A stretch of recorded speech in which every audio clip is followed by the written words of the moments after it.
ఎపిసోడ్ని ఎలా స్టార్ట్ చేయాలి అనేది ఇంతక నుంచి ఆలోచిస్తా ఉన్నాను అనమాట. 2, 3 టేక్లు అయ్యాయి. ఇది 4గో టేక్ అనమాట. అయినా ఇప్పటికీ కూడా వస్తుందని నమ్మకం లేదు బేసిక్గా.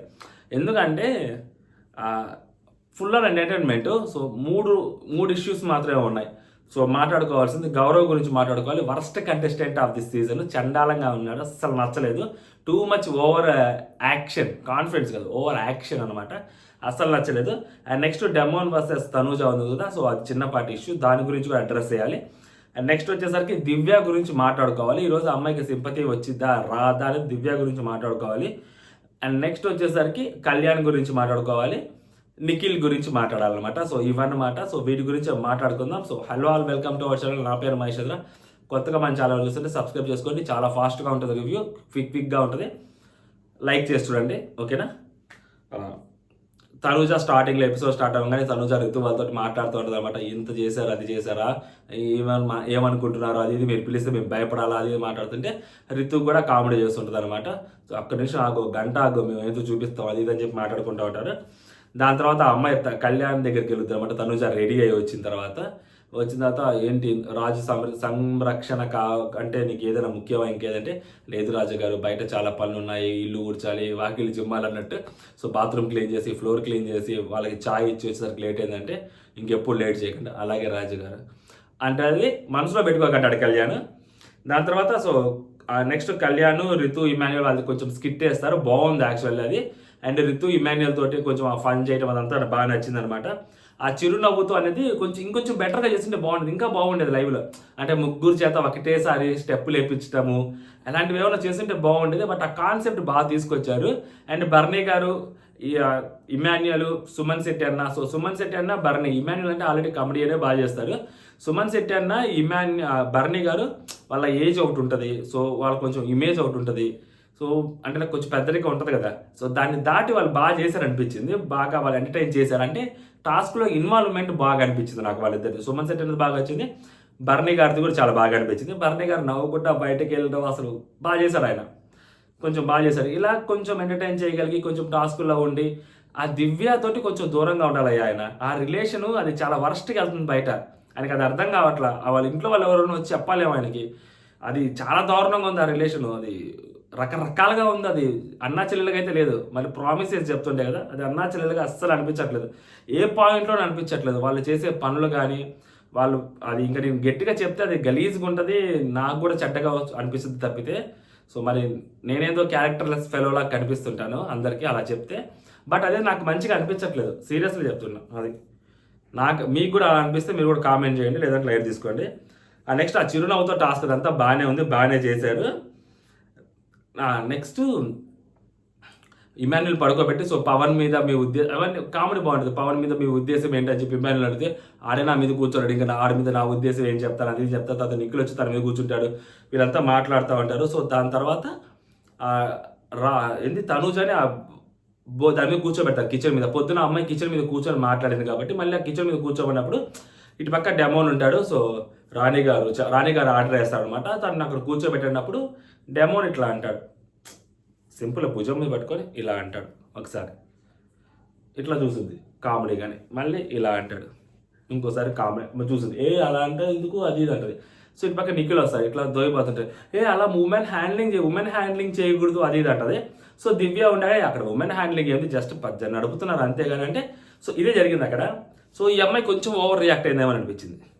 అంటే మరీ టూ మచ్ పుష్ ఏం చేయలేదు. అంటే ఇప్పుడు లైక్ బాహుబలి సినిమాలో దేవసేనని ఈడ్చుకొచ్చి ఇట్లా దోస్తే ఇట్లా పడిపోద్ది కదా, సో ఫస్ట్ సీన్లో చేతికి సంఖ్యలు వేసి ఆ రేంజ్ ఏం కనపడలేదు అక్కడ. చాలా నార్మల్గానే కొంచెం ఓవర్గా రియాక్ట్ అయ్యారేమో తనూజ గారు అని అనిపించింది. దాని తర్వాత అది సీరియసే కాదు, అది యాక్చువల్గా చాలా జోక్గా జరుగుతున్న సిచ్యువేషను.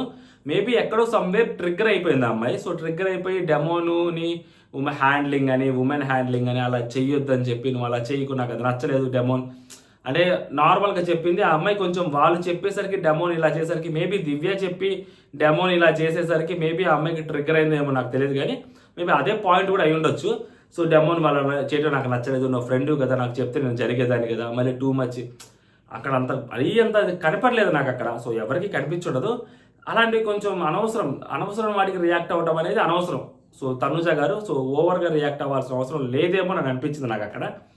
పాపం డెమోన్ అంటే నువ్వు అలా చెప్తే అలాగా అది ఇది అంటే నువ్వు నాకు ఇంతగా తమాషాగా చెప్పాను, ఇప్పుడు సీరియస్గా చెప్తాను, అలా చేయడం నాకు నచ్చలేదు, అలా నాకు అది నచ్చలేదంటే అక్కడ నేనేం చేశాను, నార్మల్గా చేశాను, నార్మల్గా అన్నాను అది ఇది అంటే నువ్వు నార్మల్గా లేదు, నాకు నచ్చలేదు, నువ్వు నార్మల్ సరే ఇంకెప్పుడు చేయనని చెప్తున్నావు కదా, ఇంకా నేను టచ్ కూడా చేయను, నువ్వు చేసావు టచ్ చేసేందుకు మాట్లాడుతున్నాను, ఎందుకు అంత బయట నేను ఇంకా టచ్ చేయననే చెప్తున్నాను, నేను ఇంకా అలా అసలు నేను టచ్ కూడా చేయను అది ఇది అని చెప్పి కొంచెం గట్టిగానే మాట్లాడుకుంటారు. దాని తర్వాత ఎపిసోడ్లో వేయలేదు కానీ కలిసిపోతారు అనమాట. యాక్చువల్గా డెమోన్ మంచోడు పిల్లోడు, సో కలిసిపోయాడు, డెమోన్ కలిసిపోతారు, మాట్లాడతాడు. సో సారీ చెప్పు, తను సారీ చెప్పుద్ది, సో తిను సారీ అలా అనుకో అందరి ముందు అది అది మనం మాట్లాడుకుంటాం కదా కావాలంటే అంటే వాళ్ళ మధ్య ఒక ర్యాపో ఉంది. ఇప్పుడు ఆ అమ్మాయి అతని స్లాంగ్ని కూడా మాట్లాడుద్ది, ఇమిటేట్ చేస్తుంది, సో అతను నార్మల్గా తీసుకుంటాడు. సో వాళ్ళ మధ్య అంత ర్యాపో ఉన్నప్పుడు అక్కడ అంత సడన్గా ట్రిగ్గర్ అవ్వాల్సిన అవసరం లేదేమో అనిపించింది. మేబీ దివ్య పిలుచుకురమ్మని అనేసరికి మేబీ ఆ పాయింట్లో ట్రిగ్గర్ అయ్యి ఉండొచ్చు. సో దాని తర్వాత తను సారీ చెప్పింది, సో తను కూడా సారీ చెప్పుకున్నారు, తిను కూడా సారీ చెప్పుకుంది, అయిపోయింది. అది ఎపిసోడ్లో ఆ క్లిప్ వేయలేదనమాట, జస్ట్ ఆ గొడవ వరకు మాత్రమే వేశారు. సో ఆబ్వియస్లీ తెలిసిందే కదా బిగ్ బాస్ మామ్ గురించి, ఇంకండి ఆ అమ్మాయి నెగిటివ్ చేసే పనిలోనే కూర్చోడు, ఆ అమ్మాయి నెగిటివ్ చేసే పనిలో ఉంటాడు, ఆ డెమోని తొక్కేసే పనిలో ఉంటాడు బిగ్ బాస్. సో అదనమాట వాళ్ళిద్దరికి పడింది కాబట్టి ఇంకా బిగ్ బాస్ సగం సగం వదిలేసి వెళ్ళిపోయారు. వాళ్ళిద్దరు కలిసింది వేసేసి ఉన్నట్టే బాగుండేది, వాళ్ళిద్దరు కలిసింది వేయడు అనమాట బిగ్ బాస్. అది బిగ్ బాస్ బలహీనత, మనం ఏం చేయలేము, ఒక్కొక్కరికి ఒక్కొక్క బలహీనత ఉంటుంది. కొంతమందికి నరాల బలహీనత ఉంటుంది, కొంతమంది మందు బలహీనత ఉంటుంది. ఇదిగో బిగ్ బాస్కి ఈ అమ్మాయి నెగిటివ్ చేసే బలహీనత, ఆ పిల్లోని తొక్కేసే బలహీనత, ఈ రెండు ఉంటాయి బిగ్ బాస్కి. ఏం చేస్తావు, వాటికి మందు లేదు, నివారణ ఒకటే మార్గం, అది సంగతి. నెక్స్ట్ వచ్చేసరికి టాస్క్. సో ఇక్కడ టాస్క్లోకి వచ్చేసరికి ఎవరైతే రాజులు ఉన్నారో సో ఆ రాజు రాణులు ముగ్గురు కలిసి అక్కడ ఇటుపక్క ఉన్న ప్రజల్లో ఎవరైతే ఉన్నారో సో ఆ ప్రజల్లో నుంచి కమాండర్స్తో పోటీ పడే ఛాన్స్ అనమాట. సో కమాండర్స్తో పోటీ పడడానికి ఆఖరి ఛాన్స్ అనమాట, ఇది ఒకటే ఛాన్స్ ఉంటుంది, ఇంక లేదనమాట. సో వాళ్ళలోంచి ఒక ఇద్దరిని సెలెక్ట్ చేయాలి. సో ఇటుపక్క ఇద్దరిని సెలెక్ట్ చేయాలన్నమాట. సో ఇటుపక్క ఇద్దరిని సెలెక్ట్ చేయాలి, వాళ్ళే డిసైడ్ చేయాలన్నమాట, వాళ్ళే వచ్చి గేమ్ ఆడతారు. ఈ నలుగురు అంటే కమాండర్స్గా మారే ఛాన్స్ అనమాట, వీళ్ళు కమాండర్ పొజిషన్ వీళ్ళు హోల్డ్ చేసుకునే ఛాన్స్ అనమాట. సో ఇటు పక్కకు వచ్చేసరికి టాస్క్లో బర్నీ గారిని గౌరవ్ని సెలెక్ట్ చేస్తారు, ఇటు పక్క నిఖిల్ని డెమోని సెలెక్ట్ చేస్తారనమాట. సో వీళ్ళు మేము ఆడుతూ ఉంటారు. సో ఫైనల్గా వీళ్ళ డెసిషన్ అనమాట, రితు వాళ్ళు చెప్తారు. అంటే నిన్న వాళ్ళిద్దరు ఆడారు కాబట్టి సో వాళ్ళిద్దరిలో ఫస్ట్ తనుజ సేవ్ అయింది, అండ్ నెక్స్ట్ సంజన గారు కూడా రెండో గేమ్ ఆడే సో తను కూడా సేవ్ అయ్యారు కాబట్టి సో వీళ్ళిద్దరిలో మళ్ళీ వీళ్ళిద్దరికి ఛాన్స్ ఇస్తున్నాము, డెమోనికి నిఖిల్కి అని చెప్పుద్ది. అండ్ నెక్స్ట్ ఇటు వచ్చేసరికి బర్నీ గారికి ఛాన్స్ ఇస్తున్నాము, అండ్ నెక్స్ట్ వచ్చేసరికి గౌరవ్కి ఛాన్స్ ఇస్తున్నాము అని చెప్పి సో వీళ్ళిద్దరికి ఛాన్స్ ఇస్తారనమాట. సో వీళ్ళిద్దరికి ఛాన్స్ ఇచ్చినప్పుడు గేమ్ జరుగుద్ది. ఇమాన్యుయల్ గేమ్లో ఉంటే ఏం జరిగిద్ది అనేది రితు చౌదరి వాళ్ళకి తెలుసు కాబట్టి సో రితు చౌదరి వీళ్ళని కమాండర్స్గా ఇలాగే హోల్డ్ చేయాలంటే జస్ట్ వీళ్ళ పొజిషన్ మారకూడదు అంటే ఖచ్చితంగా ఇమాన్యుయల్ సెలెక్ట్ చేయకూడదు అని చెప్పి రితు చౌదరికి క్లారిటీ ఉంటుంది. అందుకని తీసుకెళ్ళి బర్నీ గారిని గౌరవ్ని సెలెక్ట్ చేస్తారు, గేమ్ ఆడతారండి. ఇక్కడ నిఖిల్ చాలా సూపర్ ఆడతారు గేమ్, ఎందుకంటే అతనికి హైట్ డిసడ్వాంటేజ్ ఈ గేమ్లో. ఆ హైట్ తోటి కాలు వంగి లేచేటప్పుడు ఆ తాడ్ల మధ్యలో ఏదైతే ఉంటుందో ఆ లేజర్ కిరణాల మధ్యలో వచ్చి ద్రోణ సినిమా ఒకటి ఉంటుంది, సో ఆ సినిమాలో ఇట్లా వంగేలాలి, టచ్ చేయకూడదు, ఎందుకంటే టచ్ చేస్తే ఆ బ్రిక్స్ కింద పడిపోతాయి. సో ఆ బ్రిక్స్ కింద పడిపోతే చాలా కష్టం. సో డెమోన్ ఆడుతుంటాడు, తిను ఆడుతుంటాడు, డెమోన్ చాలా ఫ్లెక్సిబుల్ ఉంటాడు తెలిసిందే కదా. సో అబ్బాయికి టాస్క్ అంటే చెడు కూడా ఆడుతుంటాడు కుర్రాడు. సో ఫాస్ట్గా వెళ్తుంటాడు, వస్తుంటాడు, చేస్తుంటాడు. బట్ దివ్య కూడా కొంచెం సంచాలకగా అటుపక్క బర్నీ గారు వారి వైపే ఉన్నారనమాట. ఆమె కూడా పాపం నిఖిల్ చాలా కష్టపడతారు, అక్కడ చూసే వాళ్ళందరికీ అర్థమైతే నిఖిల్కి చాలా కష్టం, చాలా అంటే చాలా కష్టం, అయినా కానీ ట్రై చేస్తారు. సో ఇటుపక్క వీళ్ళది ఏంటంటే వీళ్ళది బర్నీ గారిది గౌరవది, వీళ్ళు ఆడుతూ ఉంటారు. ఒకసారి గౌరవది పడుద్ది అంటే గౌరవే చెప్తారు 4 బ్రిక్స్ పడతాయి. బర్నీ గారు ఆల్మోస్ట్ అలా వెళ్ళి లాస్ట్ ఆయన పెట్టి వస్తున్నప్పుడు ఆయన కాలుగా తాడు తగిలి మొత్తం బ్రిక్స్ అన్ని కింద పడిపోతాయి అనమాట. ఈ లోపల వాళ్ళు ఆ బాల్ అయితే ఉందో సో ఆ బాల్ దాంట్లో పడిపోద్ది. సో నిఖిల్ అండ్ నెక్స్ట్ వచ్చరికి డెమోన్ వాళ్ళ కెప్టెన్సీ కంటెండర్స్ని వాళ్ళు రిటైన్ చేసుకుంటారు, వీళ్ళు ఓడిపోతారు. ఈడ ఓడిపోయిన దగ్గర నుంచి నసయ్య అవుతుంది. నేనేమంటానంటే నువ్వు టాస్కుల్లోకి తీసుకోకపోతే నువ్వు బాధ చూపించాలా, నీ కోపం చూపించాలా. వన్స్ ఓడిపోయిన తర్వాత అండ్ దట్టు నువ్వొక్కడివే ఓడిపోతే సరే నువ్వు గట్టిగా అరుచుకున్నా కోప్పడుకున్నా సరే నీ ఆవేశము అది ఉందిలే అనుకోవచ్చు. బట్ నువ్వు వేరే పర్సన్ తోటి టీమప్ అయ్యి నువ్వు గేమ్ ఆడినప్పుడు మినిమం ఆ స్పోర్టివ్ స్పిరిట్ అనేది చూపెట్టాలి. అంటే వేరే వ్యక్తి మీద కంప్లీట్లీ బ్లేమ్ వేసేస్తే మన క్యారెక్టర్ ఏంటనేది అక్కడ జడ్జ్ చేస్తారు ఆడియన్స్. సో ఏమైంది నేను ఇప్పుడు ఏమంటుంటాడు అక్కడ కెమెరాస్ దగ్గరికి వెళ్ళి అసలు మామూలు కదా, నా క్యాప్టెన్సీ పోయింది చూసుకొని ఆడాలి కదా, నా క్యాప్టెన్సీ పోయింది, ఆయన చూసుకొని ఎందుకు ఆడలేదు, అని చెప్పి బిగ్ బాస్ తట్టు ప్రజలకి ఇంకా ఇమ్యూనిటీ పొందే అవకాశాలు పోయాయని. ఇక్కడ అందరిది ఒకటే బాధ, హౌస్ మొత్తంలో సగం మందిది ఒకటే బాధ. ఇంతమంది నామినేషన్లోకి వచ్చారు, ఎవరు ఒకరి మొహం చూసుకుంటే నువ్వు ఎలిమినేట్ అయిపోతావు, వీడి మొహం మీద ఎలిమినేట్ రాసింది, వీడి మొహం మీద రాసింది. అద్దంలో వాళ్ళ మొహాలు వాళ్ళు చూసుకున్నా కానీ ఇక్కడ ఎలిమినేట్ అని రాసి ఉంటుంది వాళ్ళ మొహాల మీద. దివ్య అవ్వచ్చు, గౌరవ్ అవ్వచ్చు, నిఖిల్ అవ్వచ్చు, అక్కడ రితు అవ్వచ్చు. సో వీళ్ళందరి మొహాల మీద ఎలిమినేట్ అనే రాసి ఉంటుంది అనమాట. వాళ్ళకి అది టెన్షన్ అనమాట. అందుకనే దివ్యాకి ఇమ్యూనిటీ కావాలి, గౌరవ్కి ఇమ్యూనిటీ కావాలి, చచ్చిపోతున్నారు ఇమ్యూనిటీ కోసం వాళ్ళకి. బట్ ఫైనల్గా అక్కడ ఏమైందంటే ఇమ్యూనిటీలో మళ్ళీ వాళ్ళే గెలుస్తారు కాబట్టి ఇంకా గౌరవ్కి కోపం వస్తుంది అనమాట. అది ఇంకా ఛాన్సెస్ కూడా లేవని బిగ్ బాస్ చెప్పేసరికి ఇంకా అసలు గౌరవ్ను ఆపలేం. గౌరవ్ కెమెరా ముందుకెళ్ళి నేను 2 times ఆల్రెడీ చెప్పాను, ఓవర్ కాన్ఫిడెన్స్ ఎందుకు ఆయన పట్టుకొని ఓవర్ కాన్ఫిడెన్స్ అని చెప్పడం ఎందుకు? సో ఆయన వస్తున్నాడు జాగ్రత్తగానే వస్తున్నాడు. బట్ సడన్గా జరిగిపోయింది, అది తప్పు జరిగిపోయింది. టాస్కుల్లో అసలు ఫౌల్ చేయకుండా ఫెయిల్ అవ్వకుండా ఉంటారా? ఫౌల్ చేసే తప్పు కానీ ఫెయిల్ అవ్వకుండా ఉంటారా ఎవరన్నా? 2 times బర్నీ గారికి కూడా టచ్ అయింది. నాకు రితుతో చెప్తుంటారు, రితు వస్తే ఆ రితు కంటే ముందు కెమెరా చెప్పుకుంటారు. 2 times బర్నీ గారికి టచ్ అయింది, నాకు టచ్ అయినప్పుడు 4 పడ్డాయి రితుతో చెప్తుంటాడు. అతనికి టచ్ అయినప్పుడు మొత్తం బ్రిక్స్ పడిపోయాయి. నీకు టచ్ అయింది కదా, మరి నీది ఓవర్ కాన్ఫిడెన్సే కదా. నీకు టచ్ అయినప్పుడు 4 పడ్డాయి, ఆయన టచ్ అయినప్పుడు ఎక్కువ పడ్డాయి. దానికి ఏంది అసలు ఇంత ఓవర్ నాయన? అంటే నస ఉండకూడదు బేసిక్గా. ఒక టాస్క్ అయిపోతే హుందాతనంగా వచ్చి కూర్చోవాలా. నువ్వు ఒక్కడివే ఓడిపోయావు అనుకో, లేదా నీకు ఎవరి వల్ల అయినా కానీ నీకు అన్యాయం జరిగిందనుకో, నువ్వు బాధపడ్డా, అరిచినా, గోల్ చేసినా ఒక రకం ఉంటుంది, ఓకేనా? లేదా లాస్ట్ మూమెంట్కి వచ్చి నువ్వు ఒక్కడివే గేమ్ ఆడి ఓడిపోయాక నీకు ఆ ఫ్రస్ట్రేషన్ చూపించుకోవచ్చు. వేరే పర్సన్తో ఆడినప్పుడు ఆ హుందాతనం అనేది మెయింటైన్ చేయగలగాలి. అప్పుడే చిన్నపిల్లోడు తత్వానికి, నిబ్బాతనానికి, నార్మల్ హుందాతనానికి మధ్య తేడా ఉంటుంది. ఆ తేడా చూపెట్టాలి కదా. ఆ తేడా చూపెట్టలేకపోయాడేమో అని అనిపించింది గౌరవ్ నాకు అక్కడ. సో అతనికి టచ్ అయినప్పుడు మొత్తం పోయాట. నువ్వు నేను టీం అన్నప్పుడు, అంటే నెక్స్ట్ మళ్ళీ చెప్తుంటారు, నువ్వు నేను టీం అన్నప్పుడు ఆయన నాతో మాట్లాడాలి. నేను ఒక పక్క చెప్తుంటే ఆయన నాతో మాట్లాడుకొని ఇమాన్యుయల్తో మాట్లాడతాడు. నేను ఆయన కదా మాట్లాడుకోవాల్సింది, మా ఇద్దరం కదా మాట్లాడుకోవాల్సింది స్ట్రాటజీలు. ఇమ్ముతో ఎందుకు ఆయన స్ట్రాటజీ మాట్లాడుతాడంటే, సో ఇమాన్యుయల్కి గేమ్ అర్థమైంది, ఇమాన్యుయల్ గేమ్ ప్లాన్ బాగా చెప్తాడు కాబట్టి ఆయన ఇమాన్యుయల్, ఎందుకంటే టాస్క్ కింగ్ ఇమాన్యుయల్ కాబట్టి అట్ ప్రెసెంట్ నేను బిగ్ బాస్ సీజన్ 9. సో కాబట్టి ఇమాన్యుయల్ దగ్గరికి వెళ్తాడు, ఇమాన్యుయల్ని అడుగుతాడు, ఇమాన్యుయల్ చెప్తాడు, వింటాడు. నువ్వు కూడా వెళ్ళి అక్కడ వినొచ్చు కదా. నువ్వు కూడా వెళ్ళి ఇమాన్యుయల్తో నువ్వు వినవు, నువ్వు ఇమాన్యుయల్కి పడదు, నువ్వు ఇమాన్యుయల్తో ఉండవు, నీకు ఈగో. సరే ఇమాన్యుయల్ నువ్వు మీ ఇద్దరు టీం ఆడుతున్నాడు, ఆయన ఇమాన్యుయల్తో మాట్లాడుతున్నాడు, నువ్వు కూడా అక్కడికి వెళ్ళి నీ సలహాలు కూడా తీసుకో. ఇమాన్యుయల్ అని 3వ పర్సన్ కూడా సలహాలు ఇస్తున్నాడు కదా, ఆ సలహాలు నువ్వు తీసుకోవచ్చు కదా సలహాలు. ఏమైనా పనికొచ్చే ఏమైనా ఇస్తారేమో. టాస్కులు చాలా గెలుచున్నాడు కదా రీసెంట్గా ఆడిన ప్రతి టాస్క్. అతని దగ్గర నుంచి సలహా తీసుకుంటే తప్పే ఉంది. నీకెందుకు అంత యాటిట్యూడ్? ఏదో ఓవర్ యాక్టింగ్ ఎందుకు నీది? ఎవరిది ఆయనది ఓవర్ కాన్ఫిడెన్స్ లేదా పక్కన పెడితే ఇతనిది మాత్రం ఓవర్ యాక్టింగ్ అని ఇక్కడ కూడా అర్థమవుతుంది కదా. ఎగస్టాలు మామూలుగా కూడా కాదు. నెక్స్ట్ వచ్చేసరికి బర్నీ గారిది ఓవర్ కాన్ఫిడెన్స్. ఎన్నిసార్లు చెప్తాడో, ఎంతమందికి చెప్తాడో, కెమెరాలకు చెప్పి, హౌస్ మేట్స్కి చెప్పి, కంటెస్టెంట్స్కి చెప్పి. నాయన కంటెస్టెంట్స్ అంటే గేమ్ ఆడిన కంటెస్టెంట్స్, నిఖిల్ చెప్పడం అదనమాట. నెక్స్ట్ సంజన గారు, ఇమాన్యుయల్ వాళ్ళు కూర్చోమంటారు. సంజన గారు చెప్తుంటారు ఇట్లాగా, మమ్మ నువ్వు ఎంతసేపు అయినా ఆర్గ్యుమెంట్ పెట్టు, రోజంతా ఆర్గ్యుమెంట్ పెట్టు. నీకు చాలాసార్లు చెప్పాను నేను, నువ్వు ఓట్స్ లూజ్ అవ్వకూడదు. నువ్వు ఒక్కసారి ఓట్స్ లూజ్ అయితే మిగతా ఆర్గ్యుమెంట్ గురించి మాట్లాడరు. నీ చుట్టూ వాళ్ళ చేతులకు వెళ్ళిపోయినట్టే, వాళ్ళు దాని గురించి పట్టుకునే మాట్లాడతారని.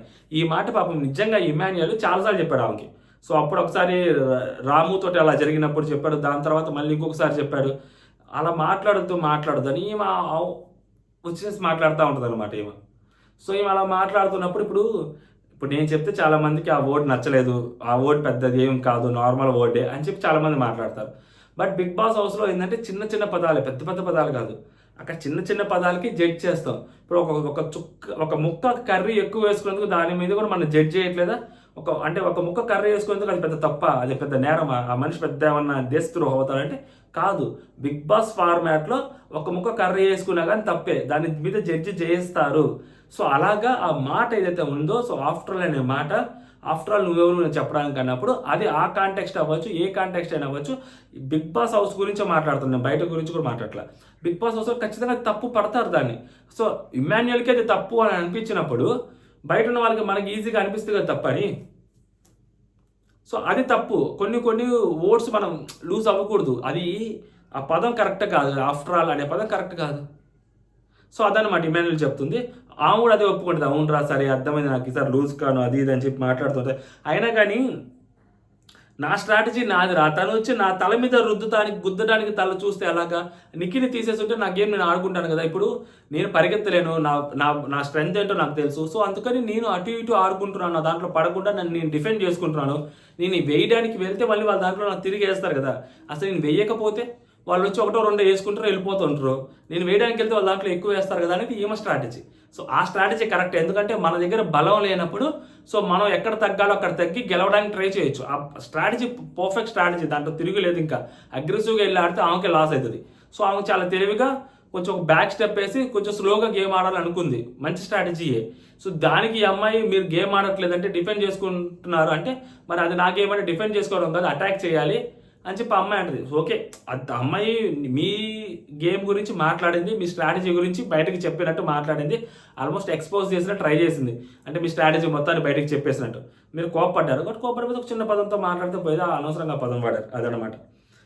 నెక్స్ట్ వచ్చేసరికి మళ్ళీ సేమ్ టాస్క్ అనమాట. దానికి ఇమ్యూనిటీ అనుకోవడానికి అంటే ఇమ్యూనిటీ అందుకోవడానికి చేరువలో ఉన్నారు మీరు అని చెప్పి రాజులకు చెప్తూ, అయినా కానీ మీ స్థానం పదిలం కాదని కూడా ముందే నేను చెప్పాను.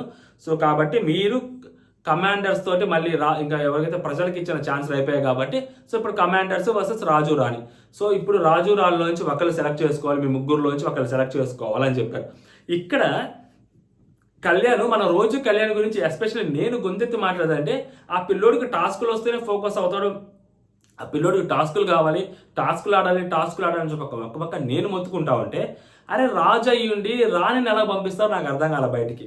నువ్వు రాజు, నువ్వు వచ్చి టాస్కులు ఆడడానికి వస్తే అక్కడ ఇద్దరు అబ్బాయిలు చాలా దర్జాగా ధైర్యంగా ఇద్దరు అబ్బాయిలు వస్తారు, చూడడానికి సాలిడ్ గేమ్ ఉంటుంది. సో ఆ అమ్మాయిని ఎలా పంపిస్తావు? నేను ఎప్పుడో కెప్టెన్ అయ్యాను, నాకు మళ్ళీ కెప్టెన్ అయ్యే అవకాశం ఉంది అంటే ఇమ్యూనిటీ కోసం ఉంచుకున్నావా? నేను రాజు చేశాడు, నువ్వు ఒక స్టెప్ ముందుకేసి ఆడాలి, అగ్రెసివ్ గేమ్ ఆడాలి కదా. సో నిన్న సంచాలకుగా అంత చేసినప్పుడు ఈ రోజు గేమ్ ఆడడానికి వెళ్ళుంటే నిన్న ఎపిసోడు ఈ రోజు ఎపిసోడు అసలు ఓటింగ్లో మంచిగా జరిగేది కదా. ఎందుకు సడన్గా వెనకెరిగేశాడు? దట్టు దివ్యాన్ని పంపించడం ఏదైతే ఉందో నాకు అస్సలు నచ్చలేదు ఆ స్ట్రాటజీ. నువ్వు రాజువి, నువ్వు ధైర్యంగా ఒక అడుగు ముందుకేయాలి. అబ్బాయివి, నువ్వు అబ్బాయి ముందుకేస్తే అక్కడ ఇద్దరు అబ్బాయిలు వస్తారు. నువ్వు అది అసలు ఒకవేళ అమ్మాయిలు వచ్చినా కానీ నువ్వే మళ్ళీ గెలుస్తావు కదా. ఇద్దరు అబ్బాయిలు వస్తే నువ్వు ఫైట్ చేస్తావు, ఆ ఫైట్లో ఓడిపోయినా కానీ రాజు ఓడినా కానీ వీరమరణం పొందినట్టే. యుద్ధంలో వీరమరణాలే ఉంటాయి కదా. మరి ఒకవేళ కంటెంటర్ అయినా కానీ మళ్ళీ కమాండర్ అయినా కానీ నువ్వు రాజుగా వెళ్ళావు, రాజుగా వచ్చావు, రాణిని గడప దాటినివ్వకూడదు కదా రాజు అన్నాక. సో రాణిని గడప దాటినిస్తే ఇంకా రాజు ఎట్లా అవుతాడు? నాకు అది నచ్చలేదు అసలు. కళ్యాణ్కి టాస్క్లే కావాలి, కళ్యాణ్ టాస్క్లు ఆడాలన్నప్పుడు కళ్యాణ్ వెళ్ళి టాస్క్లు ఆడాల్సింది. సో దానికి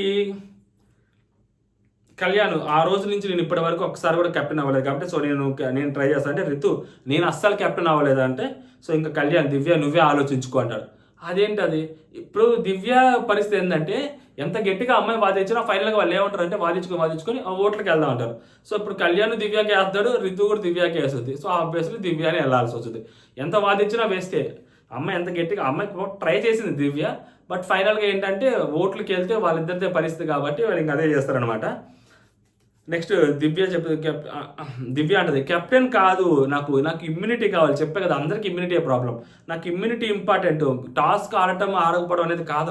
నేను టాస్క్ ఆడతా, ఇమ్యూనిటీ కావాలి కదా. సో మీరు ట్రై చేయొచ్చు కదా, మీరు వెళ్ళొచ్చు కదా అని చెప్పి అంటుంది అనమాట రితు. కళ్యాణ్ నీకు ఆ రోజు ఓటు వేసి నేను కెప్టెన్ చేశా. సో ఆ తర్వాత నువ్వు నాకు ఏం చేయలేదు. నిన్న కూడా నన్ను తీసేయడానికి ట్రై చేసావు కెప్టెన్సీ రేస్లో నుంచి. ఓకేనా? నాకు మీ ఇద్దరిలో ఎవరు వెళ్ళినా ఓకేనా, మీ ఇద్దరిలో గేమ్ ఆడడానికి ఎవరు వెళ్ళినా ఓకే. నేనైతే తను ఆ లాస్ట్ వరకు వచ్చింది కదా అంటే నేను ఎక్కడ లాస్ట్ వరకు వచ్చానంటే అదే నువ్వు టాస్క్ ఆడావు కదా అంటే నువ్వు కదా లాస్ట్ వరకు వచ్చింది, నువ్వు కదా టాస్క్ ఓడిపోయింది అని చెప్పి దివ్య మొదలుపెట్టింది. నువ్వు వచ్చావు కదా అని చెప్పి మాట్లాడుతూ ఉంటుంది. నువ్వు లాస్ట్ వరకు వచ్చావు, నువ్వు ఓడిపోయావు అని చెప్తుంది. తర్వాత మళ్ళీ కొంచెం కట్ చేసి మళ్ళీ సీన్ వేస్తే బాగా ఆడే మనిషిని దివ్య అని అంటది. బాగా ఆడే మనిషిని కూడా రిస్క్లో పెడతావా? నేను మంచిగా ఆడుతున్నాను కదా, నన్ను ఎందుకు రిస్క్లో పెడతావు? బాగా రిస్క్లో పెడతావా? బాగా వస్తున్నాయి కదా ఛాన్సులు అని చెప్పి తనకి ఛాన్సులు వచ్చాయి కదా, నాకు ఛాన్సులు వచ్చాయి, తనకు ఛాన్సులు వచ్చాయి. సో మరి ఇద్దరికి ఈక్వల్ ఛాన్సులే వచ్చాయి కదా అని చెప్పి మాట్లాడుతూ ఉంటుంది అనమాట. సో తను గెలవలేకపోయింది, దానికి నన్నేం చేయమంటావు? తను గెలవలేకపోయింది అంటే తను కెప్టెన్ అవ్వలేకపోయింది. తను కూడా కెప్టెన్ సిరీస్లో 2-3 సార్లు ట్రై చేసింది, తను కెప్టెన్ అవ్వలేకపోయింది. సో నేను కెప్టెన్ అయ్యాను, తనకు నేనేం చేస్తాను అని చెప్పి ఈ అమ్మాయి అంటుంది అనమాట. అప్పుడు రీతు అద్భుతంగా మాట్లాడుద్ది. ఇక్కడ అద్భుతమైన మాట, ఈ ఎగస్ట్రాలే ఉండకూడదు దివ్య దగ్గర. నువ్వు వేరే వాళ్ళని తక్కువ చేసి నీ గురించి నువ్వు లేపుకోకూడదు, నీ గురించి నువ్వు ఎంతైనా జాకీలు వేసి లేపుకో. వేరే వాళ్ళని తక్కువ చేసి మాట్లాడకూడదు, అది ఆ మైండ్ సెట్టే మంచిది కాదు. మన రితు పాప అద్భుతంగా చెప్పుద్ది, నువ్వు నీ గురించి ఫైట్ చేసుకో, నన్ను తక్కువ చేసి ఫైట్ చేసుకోకు, ఓకేనా, నీ గురించి నువ్వు చెప్పుకో, అంతేగాని నన్ను తొక్కి నువ్వు లేవకు, ఓకేనా, నీవు ఏదైతే గెలిచావో అది చెప్పుకో, నేను గెలవంది నా గురించి నువ్వు చెప్పుకోవాల్సిన అవసరం ఉంది, నీ గురించి నువ్వు చెప్పుకోవడది అద్భుతమైన మాట చెప్పుద్ది. కాకపోతే ఏంటంటే ఎదుటి వాళ్ళ గేమ్ని అసెస్ చేయొచ్చు, బట్ నువ్వు ఎంత ఆడేవో అనేది చెప్పుకోవాలా, వేరే వాళ్ళ గురించి నీకెందుకు ఆ అమ్మాయి ఓడిపోద్ది అది ఇది. ఇక్కడ ఏంటి, టీమ్గా వెళ్ళట్లేదు, రిస్క్ జోన్లోకి వెళ్తున్నావు. ఇప్పుడు టీమ్గా వెళ్ళి గెలిచేసి ఒక పాయింట్ టీం కోసం తీసుకురావట్లా, టీం కోసం ఒక పాయింట్ తీసుకొచ్చుకునే పని అయితే ఆ అమ్మాయి గురించి, అమ్మాయి సరిగ్గా ఆడదు, నేను సరిగ్గా ఆడతాను, నేను వెళ్ళి గెలుచుకొస్తాను, సో పాయింట్ నాకు వచ్చింది, మన కోసం తీసుకొస్తాను అని చెప్పేటప్పుడైనా ఒక రకం. టీం రిస్క్ జోన్లోకి వెళ్తున్నప్పుడు నీ గురించి నువ్వు చెప్పుకోవాలి, ఆ అమ్మాయి ఓడిపోయింది అది ఇది నేను గెలిచాను, అది కాంట్రడిక్టింగ్గా ఉంటుంది స్టేట్మెంట్, నాకు అసలు కరెక్ట్ అనిపించలేదు. నెక్స్ట్ దివ్య, తనకి నాకు ఈక్వల్ ఛాన్స్ వచ్చాయంటే, సో నాకు ఈక్వల్ ఛాన్స్ వచ్చాయి, ఇంకా మీ ఇష్టం అన్నప్పుడు ఇంకా వీళ్ళు కూర్చొని ఉంటారు, బిగ్ బాస్ అడుగుతారు, కళ్యాణ్ రాణి దివ్య వస్తుంది అంటే ఇమాన్యుయల్ రిస్క్లోకి వస్తుంది అంటే లేదు కళ్యాణ్ గేమ్లోకి వస్తుంది, ఇట్లాంటి డైలాగులు బాగానే వేస్తారు. వెళ్ళొచ్చు కదా రాజుగా ఉండి, ఆ గేమ్లోకి వస్తుందంటే సో మస్ట్. ఇప్పుడు కమాండర్స్ ఎవరు అన్నప్పుడు, ఇక్కడ కమాండర్స్ వెళ్ళినప్పుడు డెమోన్ అంటాడు, నేను ఈరోజు ఆడితే మళ్ళీ రేపు ఆడను, సో నేను మీకు ఛాన్స్ ఇస్తా అంటాడు. ఇక్కడ డెమోన్ ఇక్కడైనా ఆలోచించారు, ఒక అమ్మాయి వస్తుంది, మన ఇద్దరం అబ్బాయిలో ఉన్నాము, మనం వెళ్ళటం ఎందుకు, అదేమి పాయింట్స్ కాదు కదా, సో జస్ట్ రాజు రాని అవ్వడం కోసం కదా, మరీ ఇంత సెల్ఫిష్ ఉండకూడదు, వీళ్ళు కూడా టూ మచ్ సెల్ఫిష్ ఉన్నారు ఇక్కడ, డెమోన్ కానీ లేకపోతే ఆ డెమోన్ ఎస్పెషల్లీ నిఖిలు ఇద్దరు, అరే వాళ్ళిద్దరికి ఛాన్స్ ఇవ్వచ్చు కదా. అప్పుడు ఒక అమ్మాయి వచ్చింది, అప్పటికే ఒక అమ్మాయిని పంపించారు, అది ఫెయిరా అన్ఫెయిరా పక్కన పెడితే వాళ్ళిద్దరు కలిసి ఒక అమ్మాయిని పంపించినప్పుడు మీరు కనీసం ఒక ఇద్దరు అమ్మాయిలు పంపిస్తే బిగ్ బాస్ ఇలాంటి అవకాశాలు చాలా తక్కువ వస్తాయి. అమ్మాయి గేమ్ ఆడటం అనేది లాస్ట్ వరకు కొన్నిసార్లు చాలా తక్కువ వస్తాయి. అప్పుడెప్పుడో రితుకి ఇమ్యూనిటీ టాస్క్లో రితు, శ్రీజ అండ్ మన ఫ్లోరా గారు ఆడారు గేమ్ ఒకసారి, అలా చాలా తక్కువ వస్తాయి. సో అమ్మాయిలు ఆడుంటే బాగుండేది కదా. ఇప్పుడు ఆ అమ్మాయికి ఇప్పుడు వాళ్ళిద్దరు ఉన్నారు, ఎందుకంటే ఒకళ్ళనే సెలెక్ట్ చేసుకోవాలి. ఇప్పుడు ఎవరు తన పేరు దివ్య ఒకళ్ళనే సెలెక్ట్ చేసుకోవాలి. ఇప్పుడు ఇద్దరులో వెళ్తే మా అమ్మాయికి తప్పదు కాబట్టి, సో ఇప్పుడు ఏంటంటే ఎలా ఉంటుందంటే దివ్యని ఎలా అయినా కానీ రాణి నుంచి పక్క తీసేయాలి, మనలో నుంచి ఎవరైనా వెళ్ళాలి అని చెప్పి అనుకుని ఉంటారు. దానికి గట్టిగా మళ్ళీ చిట్టీలు వేయటము, ఇక్కడ తనుజ నేనే ఆడతాను, సో నేను ఆడలేదు, నేను కూడా ఆడాలని అనుకుంటాము, నిఖిల్ కూడా నేను ఆడాలని అనుకోవటము, సంజన గారు నేను ఆడాలని అనుకోవటము, సరే ఓకే చిట్లు వేసుకుందాం అంటే, సో ఈ అమ్మాయి వెళ్ళి తెచ్చుద్దంట, తనుజ గబగబా వెళ్ళి ఆ టిష్యూ పేపర్లో అవి తీసుకొచ్చుద్దంట, చిట్లు వేస్తారు, చిట్లు వేసినప్పుడు అక్కడ డెమోన్ పేరు అండ్ నెక్స్ట్ నిఖిల్ పేరు వస్తే సైలెంట్గా ఉంటారనమాట, తనుజ మీద క్లోజ్ చేస్తారు. అసలు చిట్లు వేసేది నాగార్జున సార్ గట్టిగా కొడతారు. తమిళ్ బిగ్ బాస్లో అనుకుంటే ఎప్పుడో ఒకసారి ఇట్లాంటివి చేస్తే చెప్పాడు, మీరు మీ రైట్స్ కోసం మీరు ఫైట్ చేయాలి, అంటే లక్ బేస్డ్ షో కాదు ఇది, ఓకేనా, గొడవలు కావాలా, ఆర్గ్యుమెంట్లు కావాలా, మీ ఒపీనియన్స్ మీరు అక్కడ పెట్టాలా, అది రియాలిటీ షో, ఇదేమన్నా స్టార్ బైల షో అనుకున్నారా అన్నట్టు నాగార్జున సార్ గట్టిగా వేసుకుంటారు. వరస్ట్ అది ఇది మాత్రం. ఎందుకంటే అక్కడ అమ్మాయిలు చాలా గట్టిగా మాట్లాడాల్సింది, సంజన గారు చాలా గట్టిగా ఉండాల్సింది, తనుజ గారు గట్టిగా ఉండాల్సింది, అట్లీస్ట్ అబ్బాయిలు ఎక్స్పోజ్ అని అయ్యేవాళ్ళు. అరే ఒక అమ్మాయి వస్తుంది, మేము ఇద్దరం వెళ్తాము, ఈక్వల్ ఛాన్స్ ఉంటుంది, ఫెయిర్ ఛాన్స్ ఉంటుందని సంజన గారు ఒక మాట చెప్పారు, మేము ఇద్దరం వెళ్తామని చెప్పి స్టార్టింగ్లో, అదే మాట మీద అక్కడ చాలా స్టాండ్ అయి ఉండాల్సింది. చిట్టీలు అనే కాన్సెప్ట్ తీసుకురాకుండా ఉండుంటే సంజన గారికి బీభత్సమైన ఎలివేషన్ వచ్చేదండి. ఈరోజు గట్టిగా నిలబడి ఉండాల్సింది, తనుజ గారు సంజన గారు గట్టిగా నిలబడాల్సింది. ఎందుకంటే బెడ్ టాస్క్ అప్పుడు కూడా అమ్మాయిలు మీరు అందరూ కలిసి గట్టిగా నిలబడండి, ఆడండి అని చెప్పి సంజన గారు ఎంత మోటివేషన్ ఇచ్చారో, ఒక అమ్మాయి గేమ్కి వస్తున్నప్పుడు ఇంతకన్నా మాకు బెటర్ ఛాన్స్ రాదు, మేము వెళ్తాము అని కన్విన్స్ అన్న చేసి ఉండాలి, ఆర్గ్యుమెంట్ అన్న పెట్టుంటే బాగుండేదేమో అని అనిపించింది నాకు. చిట్టీల దగ్గరికి వెళ్ళారు, లక్ బేస్డ్ వాళ్ళిద్దరికే వచ్చింది, వాళ్ళిద్దరు వెళ్ళారు. సో ఇప్పుడు దాని తర్వాత చిట్టీలు గేమ్ వేసింది ఎవరు, అసలు ఇది వద్దు అని చెప్పి తనుజ గారు అంటాము, నువ్వే కదా వెళ్ళి అవన్నీ తీసుకురావడం అని చెప్పి సంజన గారు అంటాము. డెమోన్ వచ్చేసరికి నేను రాజైతే మీకు నెక్స్ట్ ఛాన్స్ ఇస్తాను, ప్రాబ్లం లేదు, నువ్వు అంటే అయినా నేను 5 కలిసి విన్నర్ని పెట్టారు కదా, నీకు ఇంకెందుకు ప్రాబ్లం అంటే నన్ను విన్నర్గా పెట్టారని చెప్పి నన్ను మూల కూర్చుంటారు, మీరంతా గేమ్ ఆడండి, ఇంక నేనెందుకు అని చెప్పి ఈ అమ్మాయి అంటాము. ఈ అమ్మాయి నాకు బాగా నచ్చింది. ఇప్పుడు కళ్యాణ్ తోటి ఈ అమ్మాయిని కంపేర్ చేస్తే కళ్యాణ్ సేవ్ అయిపోదాం అనుకుంటున్నాడు, ఈ అమ్మాయి గేమ్ ఆడాలనుకుంటుంది. కళ్యాణ్ కొంచెం రిస్క్ ఫేస్ చేసి ఉండాల్సింది, ఒక సెకండ్ రిస్క్ ఫేస్ చేస్తుంటే బాగుండేదేమో అనిపించింది. నిన్నటి ఎపిసోడ్కి ఈ రోజు ఎపిసోడ్కి కళ్యాణ్కి మ్యాచ్ అయ్యింటే గుద్ది పడేసి ఉండేవాళ్ళు ఓట్లు, అది మిస్ చేసుకున్నాడేమో కళ్యాణ్ అనిపించింది. సో ఇప్పుడు అక్కడికి వెళ్ళంగానే మన డెమోని సెలెక్ట్ చేద్దాం. మరి డెమోన్ని నార్మల్గా అటుపక్క 2 అబ్బాయిలు ఉంటే కళ్యాణ్ వచ్చినా కానీ డెమోని సెలెక్ట్ చేయడు, ఒకవేళ ఇమాన్యుల్ వచ్చినా కానీ డెమోని సెలెక్ట్ చేయడు. ఎందుకంటే డెమోన్కి అది ఇప్పుడు భరణి గారిని గౌరవ్ని సెలెక్ట్ చేశాడు, ఇటు పక్క నిఖిల్ ఫస్ట్ టాస్క్ అప్పుడు డెమోన్ వస్తుంటే ఇమాన్యుల్ ఎందుకు సెలెక్ట్ చేయలేదు, ఇమాన్యుల్ వస్తే పక్కా గెలిచేస్తారని తెలుసు, అందుకని డెమోని కూడా సెలెక్ట్ చేయరు ఎవరైనా కానీ, ఎందుకంటే డెమోని కూడా ఆ ఫ్లెక్సిబిలిటీ ఉంటుంది కాబట్టి డెమోని కూడా సెలెక్ట్ చేయరు. సో హైట్ అడ్వాంటేజ్ ఎంతో కొంత నిఖిల్తోనే ఆడదాంలే మనం, ఇంక ముందు వెయ్యి నువ్వు వెనక గొయ్యి సార్ నిఖిల్తోనే పోదాం అని చెప్పి అమ్మాయి నిఖిల్తో వెళ్ళింది. సో బట్ అయినా కానీ నిఖిల్ సూపర్గా గేమ్ ఆడతాడు. ఆబ్వియస్లీ ఇప్పుడు తనకి హైట్ కంప్లీట్ అడ్వాంటేజ్ ఉంటుంది. తన హైట్, తన స్ట్రెంగ్త్, తనకి ప్యూర్ లక్ యాడ్ అయింది. ఒకటి కొడితే 3 పట్ట, అది ఇటుకు పడటం ఏంటి, అది పడి ఇటుకు తగలడం ఏంటి, మళ్ళీ వచ్చి ఇటుపక్కకి తగలడం ఏంటి, 3 డ్రమ్ములు ఒక బాల్కి పట్టడం, 1 షాట్ 3 బాట్స్, మామూలుగా అయితే 2 బోర్డ్స్, ఈసారి 3 పెట్టలు పడ్డాయి. మామూలు కూడా కదా, నెక్స్ట్ లెవెల్ అనమాట. సో నిఖిల్ గెలుస్తాడు, నిఖిల్ రాజు అవుతాడు. సో ఇంకా కంగ్రాట్స్ చెప్తారు. పాపం అమ్మాయి చాలా బాధపడతా ఉంటుంది, ఎందుకంటే ప్రతిసారి అమ్మాయిని కార్నర్ చేస్తున్నారేమన్న థాట్ అమ్మాయిలో వచ్చింది. ఇది చూసిన తర్వాత కొంచెం సింపతిగా వర్కౌట్ అయ్యే ఛాన్సెస్ కూడా దివ్య గారికి ఎక్కువ ఉంటాయి. ఎందుకంటే ఇటుపక్క వాళ్ళు వచ్చి అటుపక్క వాళ్ళు వచ్చి అబ్బాయిలు వచ్చి ఇటుపక్క అబ్బాయి కూడా రాజు కూడా అమ్మాయిని బయటకు పంపించి అటుపక్క కూడా అమ్మాయిని గెలవడం కోసం అమ్మాయిని పంపించకుండా ఈక్వల్ ఛాన్స్, ఫెయిర్ ఛాన్స్ ఇవ్వకుండా మళ్ళీ అక్కడ అబ్బాయిలే రావాలనుకోవటము. So which is a worst thing అని చెప్పి అమ్మాయి కొంచెం ఓట్లు పడే అవకాశం ఉంటుంది అనమాట. అది అనిపించింది, నాకు అనిపించింది ఎపిసోడ్ రివ్యూ చూసిన తర్వాత. మీకేమనిపించింది మీరు కూడా కామెంట్ చేయండి. అంటే జై హింద్.